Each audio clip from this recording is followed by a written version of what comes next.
ಪ್ರಜಾಶಕ್ತಿ ಟಿವಿಯ ವಿಶೇಷ ಕಾರ್ಯಕ್ರಮಕ್ಕೆ ಸ್ವಾಗತ. ನಾನು ಗಜೇಂದ್ರ. ವೀಕ್ಷಕರೇ, ಮೈಕ್ರೋ ಫೈನಾನ್ಸ್ ವಿಚಾರ ಏನಿದು? ಮೈಕ್ರೋ ಫೈನಾನ್ಸ್ ಇಡೀ ರಾಜ್ಯದಲ್ಲಿ ಭಾರಿ ಸದ್ದಾಗ್ತಾ ಇರುವಂಥದ್ದು, ಭಾರಿ ಸುದ್ದಿ ಆಗ್ತಾ ಇರುವಂಥ ವಿಚಾರ ಈ ಮೈಕ್ರೋ ಫೈನಾನ್ಸ್ ಕಿರುಕುಳದ ಬಗ್ಗೆ.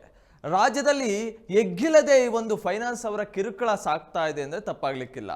ಮೈಕ್ರೋ ಫೈನಾನ್ಸ್ನವರು ಬಡವರನ್ನೇ ಟಾರ್ಗೆಟ್ ಮಾಡಿ, ಬಡವರ ಒಂದು ಕಷ್ಟವನ್ನೇ ಟಾರ್ಗೆಟ್ ಮಾಡಿ, ಬಂಡವಾಳವನ್ನಾಗಿ ಮಾಡಿಕೊಂಡು ಇವರೇ ಹುಡುಕಿಕೊಂಡು ಹೋಗಿ ಸಾಲವನ್ನು, ಕೈ ತುಂಬ ಸಾಲವನ್ನು ನೀಡಿ ನಂತರ ಬಡ್ಡಿ ದಂಧೆ ಮಾಡುವಂಥ ಈ ಫೈನಾನ್ಸ್ಗಳ ಅಟ್ಟಹಾಸ ಎಲೆ ಮೀರ್ತಾ ಇದೆ ಅಂದರೆ ತಪ್ಪಾಗ್ಲಿಕ್ಕಿಲ್ಲ. ರಾಜ್ಯದಲ್ಲಿ ಬಹಳ ಸಾವು ನೋವುಗಳಾಗ್ತಾ ಇದೆ. ಇದರಿಂದ ಬೇಸತ್ತು ಜನ ಊರನ್ನೇ ಕೂಡ ಬಿಡ್ತಾ ಇದ್ದಾರೆ. ಕೆಲವರು ಆತ್ಮಹತ್ಯೆಗೆ ಶರಣಾಗ್ತಾ ಇದ್ದಾರೆ, ಆತ್ಮಹತ್ಯೆಗೆ ಮುಂದಾಗ್ತಾ ಇದ್ದಾರೆ. ಇದೆಲ್ಲವುದನ್ನು ನೋಡ್ತಾ ಇದ್ರೆ ಮೈಕ್ರೋ ಫೈನಾನ್ಸ್ಗಳಿಗೆ ಕಡಿವಾಣವೇ ಇಲ್ವಾ? ಅವರು ಹಾಡಿದ್ದೇ ಆಟ, ಹೂಡಿದ್ದೇ ಲಗ್ಗೆ ಅನ್ನುವಂಥ ಪ್ರಶ್ನೆ ಇಡೀ ಸಾರ್ವಜನಿಕರ ವಲಯದಲ್ಲಿ ಕೇಳ್ತಾ ಇರುವಂಥದ್ದು.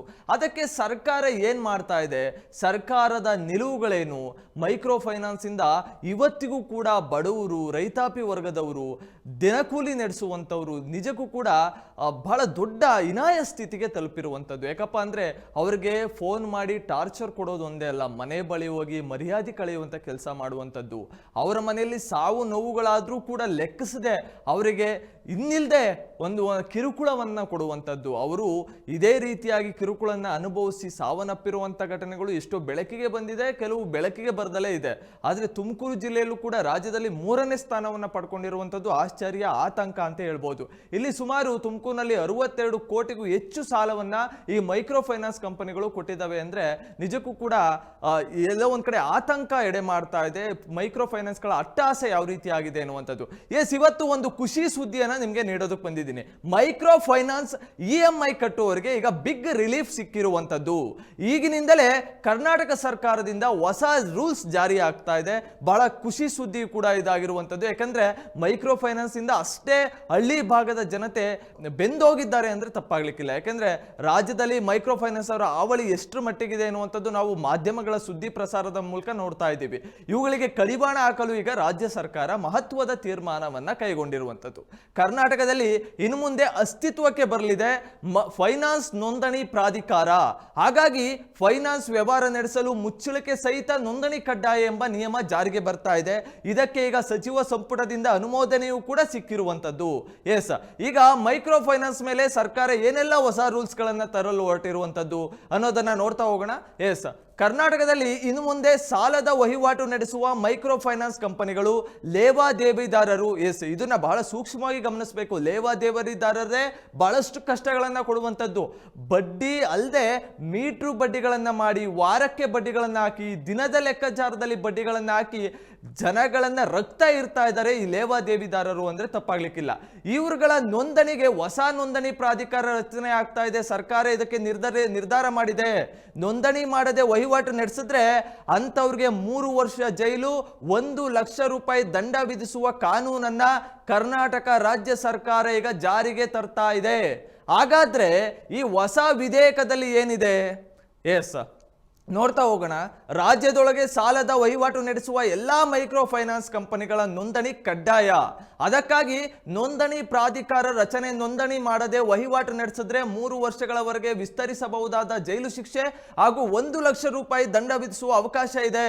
ನೋಂದಣಿ ಸಂದರ್ಭದಲ್ಲಿ ಸಾಲಕ್ಕೆ ವಿಧಿಸುವ ಬಡ್ಡಿ ಹಾಗೂ ಸಾಲ ವಸೂಲಿ ಪದ್ಧತಿ ಸೇರಿ ಸಮಗ್ರ ವಿವರ ಒದಗಿಸಬೇಕು. ಏಕಾಬಿಟ್ಟಿಯಾಗಿ ಬಡ್ಡಿಗಳನ್ನು ಒದಗಿಸಿ ನಾವು ತೀರ್ಮಾನ ಮಾಡಿದ್ದೆ ನಾವು ಬಡ್ಡಿ ಕೊಡ್ತೀವಿ, ನಾವು 10% ಕೊಡ್ತೀವಿ, 20% ಕೊಡ್ತೀವಿ, 30% ಕೊಡ್ತೀವಿ ಅಂತ ಹೋದ್ರೆ ಅಂಥವ್ರಿಗೆ ಜೈಲು ಶಿಕ್ಷೆ ಆಗುತ್ತೆ.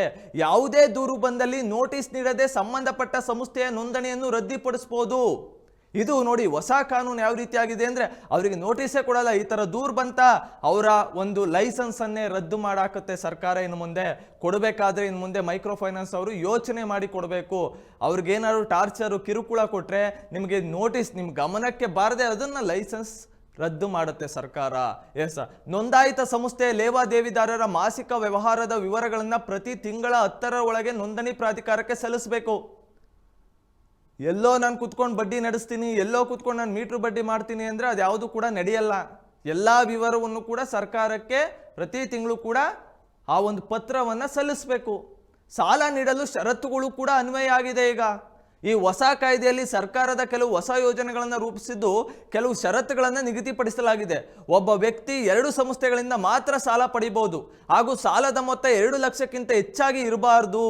ಈ ಪ್ರಮುಖ ಷರತ್ತಿಗೆ ಪೂರಕ ಕ್ರಮಗಳನ್ನು ಕಡ್ಡಾಯವಾಗಿ ಕೈಗೊಳ್ಳಬೇಕು ಅಂತ ಹೇಳಲಾಗ್ತಾ ಇದೆ. ಯಾಕಂದ್ರೆ ನೋಡಿ, ಒಂದು ಸಂಸ್ಥೆಯಲ್ಲಿ 2 ಲಕ್ಷ ತೆಗೆದುಕೊಳ್ಳುವಂಥದ್ದು, ಇನ್ನೊಂದು ಸಂಸ್ಥೆಯಲ್ಲಿ ಇನ್ನೊಂದು 2 ಲಕ್ಷ ತೆಗೆದುಕೊಳ್ಳುವಂಥದ್ದು, ಹಾಗೆ ಸಾಲಗಳನ್ನು ಮಾಡಿ ಮಾಡಿ ಮಾಡಿ ಮಾಡಿ ಆಮೇಲೆ ಸಾಲ ತೀರಿಸಲಾಗದಲ್ಲೇ ಊರು ಬಿಡೋದು ಅಥವಾ ಆತ್ಮಹತ್ಯೆಗೆ ಶರಣಾಗೋದು. ಇದರಲ್ಲಿ ಜನಗಳದ್ದು ಕೂಡ ತಪ್ಪಿದೆ.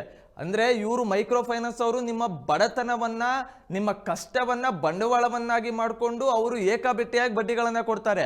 ಆದರೆ ಇದನ್ನೇ ನೀವು ಕೂಡ ಬಂಡವಾಳವನ್ನಾಗಿ ಮಾಡ್ಕೊಂಡು ಎಲ್ಲ ಸಂಸ್ಥೆಯಲ್ಲೂ ಎಲ್ಲ ಮೈಕ್ರೋ ಫೈನಾನ್ಸ್ಗಳಲ್ಲೂ ನೀವು ಸಾಲ ತೆಗೆದುಕೊಂಡು ಬಿಟ್ರೆ ನಿಮಗೂ ಕೂಡ ಕಷ್ಟ ಬರುತ್ತೆ, ಅವ್ರಿಗೂ ಕೂಡ ಕಷ್ಟ ಬರುತ್ತೆ.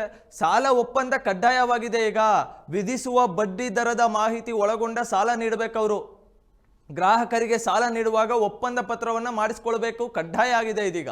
ಈ ಪತ್ರದಲ್ಲಿ ಬಡ್ಡಿ ದರ ಮತ್ತು ಎಲ್ಲ ವಿವರಗಳನ್ನು ಕೂಡ, ಈ ಮಂಜೂರಾತಿ ಕಾರ್ಡು, ಸಾಲಗಾರರಿಗೆ ಏನೆಲ್ಲ ನೀವು ಕೊಡ್ತಾ ಇದ್ದೀರಾ, ಎಷ್ಟು EMI ಕಟ್ಟಬೇಕು, ಎಷ್ಟು ಬಡ್ಡಿ ತಾಂತಾ ಇದ್ದೀರಾ, ಅವರು ಇದಕ್ಕೆಲ್ಲದಕ್ಕೂ ಒಪ್ಪಂದ ಹಾಕಿದ್ರೆ ಮಾತ್ರ ನೀವು ಸಾಲ ಕೊಡಬೇಕು. ವಿಳಂಬ ಮೀರಿದ EMI ಪಾವತಿಗೆ ನಿಯಮ ಮೀರಿ ದಂಡ ವಿಧಿಸುವಂತಿಲ್ಲ.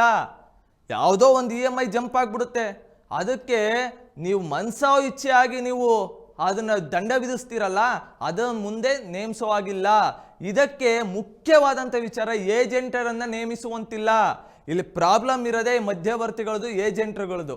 ಇವರು ಏಕಾಬಿಟ್ಟಿಯಾಗಿ ಮಾತನಾಡ್ತಾರೆ, ಮನಸೋ ಇಚ್ಛೆಯಾಗಿ ಮಾತನಾಡ್ತಾರೆ, ಅವ್ಯಾಚ್ಯ ಶಬ್ದಗಳಿಂದ ನಿಂದಿಸ್ತಾರೆ, ಮನೆಗಳ ಹತ್ರ ಹೋಗಿ ಗಲಾಟೆ ಮಾಡ್ತಾರೆ. ಆಗ ಮರ್ಯಾದೆಗೆ ಅಂಜಿ ಹಳ್ಳಿ ಭಾಗದಲ್ಲಿ ಎಷ್ಟೋ ಸ್ವಾಭಿಮಾನಿಗಳು, ಕುಟುಂಬಗಳು ಇವತ್ತು ಬೀದಿ ಪಾಲಾಗ್ತಾ ಇರುವಂಥದ್ದು, ಊರು ಬಿಡ್ತಾ ಇರುವಂಥದ್ದು, ಆತ್ಮಹತ್ಯೆಗಳಾಗ್ತಾ ಇರುವಂಥದ್ದು ಇದೇ ಕಾರಣಕ್ಕೆ.